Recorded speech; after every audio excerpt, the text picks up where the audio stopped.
আজকে দেখে দেখে পাঠ করতে হবে, কারণ আমি একেবারেই প্রস্তুতি নিয়ে আসিনি এবং এতক্ষণ ধরেও বললো না, হঠাৎ করে বলে উঠলো যে একটা আবৃত্তি মঞ্চে বলার জন্য। তো আমি শোনাচ্ছি কবি শঙ্খ ঘোষের লেখা কবিতা মেয়েদের পাড়ায় পাড়ায়।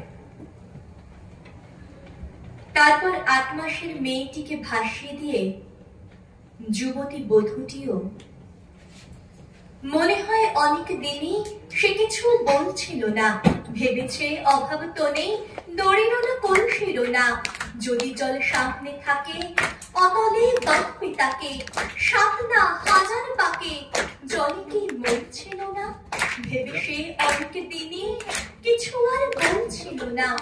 আমি কি মানুষ নিয়ে কেবলই পুতুল খেলি, বলে সে আয়রে পুতুল জলে আজ তোকে ফেলি, আহারে নতুন চোখে একদিন কোন আলোকে দেখে তুই কিসের ঝোঁকে জড়াবি বিয়ের চেলি, তার চেয়ে আয় মামনি আগে আজ তোকেই ফেলি।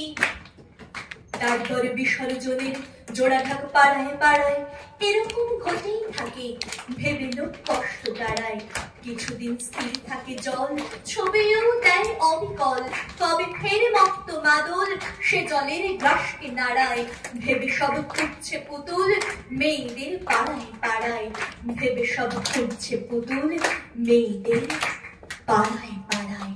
ধন্যবাদ।